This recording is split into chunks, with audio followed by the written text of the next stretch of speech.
Welcome to the Aviation Insurance Podcast, the podcast that helps aircraft owners and aviation businesses learn and understand the complex world of aviation insurance and risk management.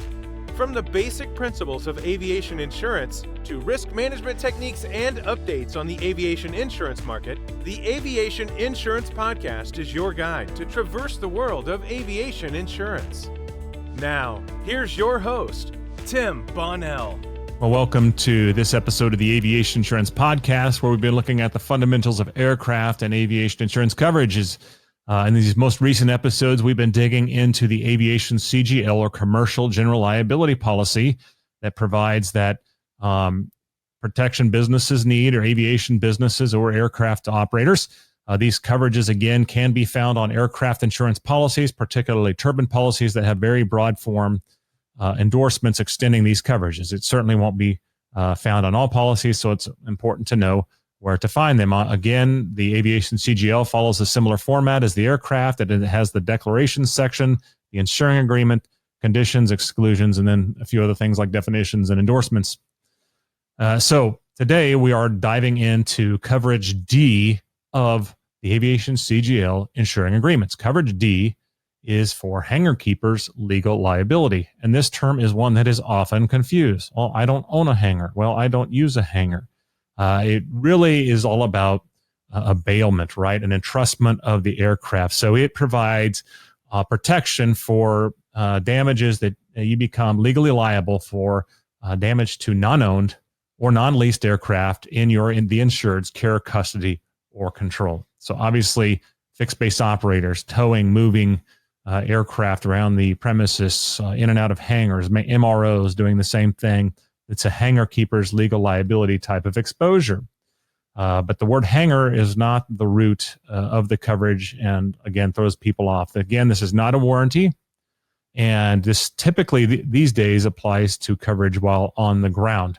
Now, here's where this gets a little challenging. Well, it gets challenging in a number of areas, but it's key to understand the specific policy you're purchasing. We've worked with a number of aircraft detailers over the years, and a lot of them don't have their own hangar. They will go to the insured's hangar to provide their cleaning and detailing type services. So some of them actually do not carry a hangar keeper's legal liability because they're saying, hey, we're going to their premises. We're not entrusted with the aircraft. Well, I would say that would be debatable. It would certainly depend on the jurisdiction, but ultimately it really depends on the wording in the policy. For instance, we talked about how exclusions aren't always in the exclusions section, and this coverage D actually exists because of an exclusion.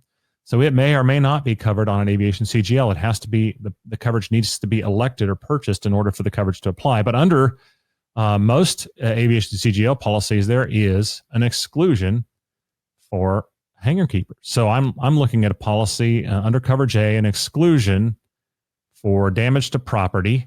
And this one actually says and that includes aircraft in your care, custody, or control, or aircraft while being serviced, handled, or maintained by you, right?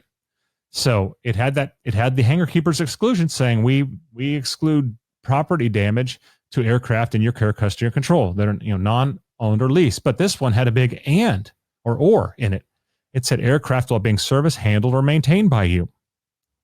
So in the case of that detailing operation, they are servicing, handling, or maintaining it in the scope of their services. So without that hangar keeper's legal liability coverage under coverage D, any damage that they inflict on the aircraft will not be covered under the aviation premises coverage A portion.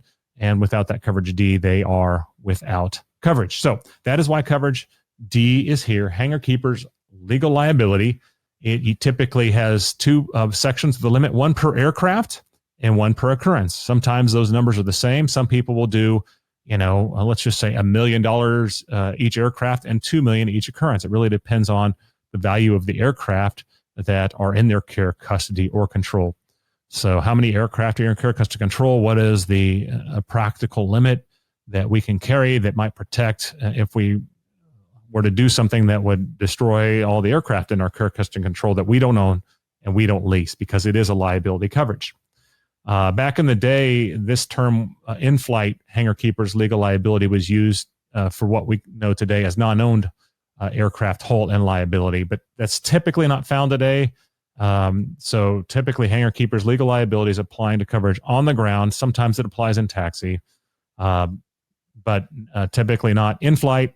It's per aircraft and occurrence, not a warranty, non-owned or non-leased aircraft in your care, custody, or control. Read that exclusion in the coverage A of the insuring agreements to see whether or not it does also exclude coverage to those that you are working on servicing, just like the policy I read to you did, because that can mean a huge difference. That one word "or," we talked about the importance of words, that one word "or" changed the scope of that exclusion to include all those operations like an aircraft detailer do. So that is coverage D of the Aviation Commercial General Liability Policy. And that is really all we have for this episode. Until the next time, we hope that you enjoy clear skies and unlimited visibility. Thanks for listening to the Aviation Insurance Podcast. If you found this episode of value, please share it with someone who would benefit from this information. Don't forget to subscribe in your podcast player so you don't miss any new episodes, and to help our show have more impact. This episode is brought to you by Aeris Insurance Solutions, your flight plan for navigating the turbulence of aviation insurance. For more information, visit aerosinsurance.com. That is www.aerisinsurance.com. Disclaimer: these episodes are for educational purposes only, and due to the changing regulatory and legal nature of the business, some information may change over time. Having a well-educated and experienced aviation insurance broker on your team is an absolute requirement to success in business and for managing your aircraft and aviation business risks.